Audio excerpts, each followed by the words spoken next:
ایمان اور قربانی کی ایک ایسی داستان کا تصور کریں جو آزمائش، محبت اور اللہ پر غیر متزلزل یقین کی آخری حدوں کو چھوتی ہو۔ آج ہم اسی گہری کہانی کو سمجھنے کی کوشش کریں گے۔ یہ سوال اس پوری گفتگو کے مرکز میں ہے۔ ایمان کا سب سے بڑا امتحان آخر ہے کیا؟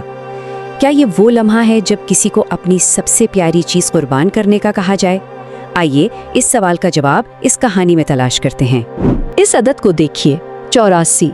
یہ صرف ایک ہندسہ نہیں ہے، یہ حضرت ابراہیم علیہ السلام کی دہائیوں پر محیط دعاؤں کا عرصہ ہے۔ سوچئے، 84 سال کے مسلسل انتظار اور امید کے بعد اللہ نے انہیں حضرت اسماعیل کی نعمت سے نوازا تھا۔ تو کہانی کا پہلا باب ہے ایک پیغمبر کی دعا، اور یہ سمجھنا بہت ضروری ہے کہ اپنے بیٹے کی قربانی کا حکم حضرت ابراہیم کی زندگی کا پہلا امتحان نہیں تھا۔ سچ تو یہ ہے کہ ان کی پوری زندگی ہی آزمائشوں کا ایک سلسلہ تھی۔ ان کا ایمان تو پہلے ہی ہر کسوٹی پر پرکھا جا چکا تھا۔ انہیں نمرود کی دہکتی ہوئی آگ میں ڈالا گیا، مگر وہ محفوظ رہے۔ خود ان کے والد نے انہیں گھر سے نکال دیا، لیکن ان کا یقین ذرا بھی نہیں ڈگمگایا۔ ان کی زندگی شروع سے ہی آزمائشوں سے بھری ہوئی تھی، اور پھر 84 سال کی عمر میں وہ دعا قبول ہوئی۔ حضرت اسماعیل پیدا ہوئے۔ ذرا اس خوشی کا تصور کیجئے، ایک باپ کی محبت اس بیٹے کے لیے جس کا انتظار تقریباً 1 صدی پر پھیلا ہوا تھا۔ وہ واقعی ان کی آنکھوں کا نور اور دل کا سکون تھے۔ مگر ابھی اس خوشی کو کچھ ہی وقت گزرا تھا کہ ایک نیا اور بہت ہی مشکل الہی حکم آ گیا۔ حضرت اسماعیل ابھی شیر خوار ہی تھے، اور یہ حکم کسی بھی باپ کا دل دہلا دینے کے لیے کافی تھا۔ یہ ان کے بیٹے سے متعلق پہلا عظیم امتحان تھا۔ اب کہانی کا مرکز بدلتا ہے، اور ہمارا دھیان حضرت ہاجرہ اور ننھے اسماعیل کی آزمائش پر جاتا ہے۔ یہ ایک بنجر صحرا میں بقا، ہمت اور اللہ کی رحمت پر غیر متزلزل ایمان کی ایک زبردست داستان ہے۔ ذرا اس منظر کے بارے میں سوچئے۔ آج کا مکہ اس وقت ایک بے آب و گیا وادی تھا، جہاں زندگی کا دور دور تک کوئی نام و نشان نہیں تھا، اور یہی حضرت ابراہیم کو حکم ملا کہ وہ اپنی بیوی اور شیرخوار بیٹے کو چھوڑ جائیں۔ کوئی انسان بھلا ایسا کیسے کر سکتا ہے؟ لیکن یہاں حضرت ہاجرہ کا رد عمل سب سے زیادہ حیران کن ہے۔ جب انہیں یہ احساس ہوا کہ یہ اللہ کا حکم ہے، تو ان کا سارا خوف فوراً یقین اور تسلیم و رضا میں بدل گیا۔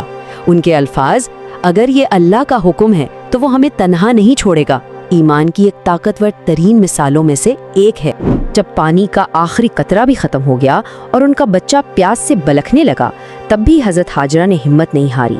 وہ پانی کی تلاش میں صفا اور مروہ کی پہاڑیوں کے درمیان دیوانہ وار دوڑیں، اور یہی وہ عمل ہے جسے آج بھی حج اور عمرہ میں دہرایا جاتا ہے۔ اور پھر ان کی اس بے تاب دوڑ کے آخر میں جب ایسا لگا کہ ساری امیدیں ختم ہو گئی ہیں، ایک معجزہ ہوا۔ اللہ نے حضرت جبریل کو بھیجا، اور ننھے اسماعیل کی ایڑیوں تلے سے پانی کا چشمہ پھوٹ پڑا۔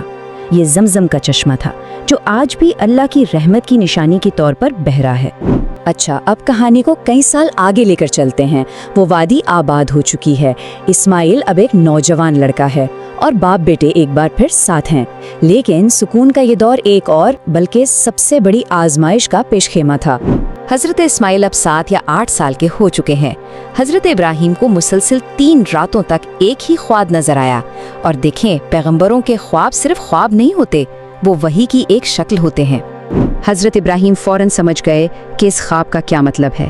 یہ ایک الہی حکم تھا۔ انہیں اپنی سب سے قیمتی چیز، اپنے لخت جگر، جس کے لیے انہوں نے دہائیوں تک دعا کی تھی، اسے اللہ کی راہ میں قربان کرنا تھا۔ یہ کہانی کا وہ حصہ ہے جہاں ایمان کا اصل امتحان ہوتا ہے۔ یہ باپ اور بیٹے کے درمیان ہونے والے مکالمے اور ان کے اعمال کی داستان ہے، جو مکمل تسلیم و رضا کو ظاہر کرتی ہے۔ سوچیں ذرا، ایک باپ کے لیے یہ الفاظ کہنا کتنا مشکل ہوگا، کتنا ناقابل تصور ہے۔ پھر بھی اپنے دل کے درد کو ایک طرف رکھتے ہوئے حضرت ابراہیم نے اپنے بیٹے کو اس الہی حکم کے بارے میں بتا دیا۔ حضرت اسماعیل کا جواب بھی اتنا ہی غیر معمولی تھا۔ کوئی سوال نہیں، کوئی ہچکچاہٹ نہیں، انہوں نے فوراً اللہ کے حکم کے سامنے سر جھکا دیا، اور الٹا اپنے والد کو تسلی دی کہ وہ انہیں صبر کرنے والوں میں سے پائیں گے۔ اور بات یہیں ختم نہیں ہوئی۔ حضرت اسماعیل نے اپنے والد کے لیے اس عمل کو آسان بنانے کی بھی کوشش کی۔ ان کی یہ درخواستیں ان کی بے پناہ ہمت، بے غرضی اور اللہ کی رضا پر مکمل یقین کو ظاہر کرتی ہیں۔ اور پھر وہ لمحہ آیا جب حضرت ابراہیم نے اپنے بیٹے کی گردن پر چھری چلائی تو اللہ کے حکم سے چھری نے کاٹنے سے انکار کر دیا۔ امتحان مکمل ہو چکا تھا۔ باپ اور بیٹے دونوں نے ثابت کر دیا تھا کہ اللہ سے ان کی محبت ہر چیز سے بڑھ کر ہے۔ اور تبھی آسمان سے ایک آواز گونجی۔ حضرت ابراہیم اپنی آزمائش میں کامیاب ہو چکے تھے۔ ان کی قربانی کو قبول کر لیا گیا اور ان کے بیٹے کو بچا لیا گیا۔ یہ واقعہ محض ایک تاریخی کہانی نہیں ہے، بلکہ اس کی ایک زندہ میراث ہے جو آج تک ہر سال منائی جاتی ہے۔ اور یہیں پر حضرت ابراہیم کی ذاتی آزمائش ایک اجتماعی میراث میں بدل جاتی ہے۔ بیٹے کی قربانی کا حکم ہر سال جانور کی قربانی کی روایت بن گیا۔ ایک فرد کے تسلیم و رضا کا امتحان پوری امت کے لیے غریبوں میں بانٹنے اور خیرات کا عمل بن گیا۔ ہر سال عید الاضحیٰ کے موقع پر دنیا بھر کے مسلمان اسی جذبے کو یاد کرتے ہوئے جانوروں کی قربانی کرتے ہیں۔ پھر گوشت کو 3 حصوں میں تقسیم کیا جاتا ہے۔ ایک حصہ غریبوں اور ضرورت مندوں کے لیے، دوسرا رشتہ داروں اور دوستوں کے لیے، اور تیسرا اپنے خاندان کے لیے۔ اور یہ کہانی ہمیں ہمارے بالکل ابتدائی سوال پر واپس لے آتی ہے۔ یہ ہمیں سکھاتی ہے کہ حقیقی قربانی صرف کسی چیز کو ترک کرنا نہیں، بلکہ اللہ کی رضا کے لیے اپنی سب سے بڑی خواہشات کو ایک طرف رکھنا ہے۔ تو آج ہمارے لیے قربانی کا کیا مطلب ہے؟ یہ شاید جانور کی قربانی سے زیادہ اپنی انا، اپنے وقت یا اپنی آسائشوں کو دوسروں کے لیے قربان کرنے کا نام ہے۔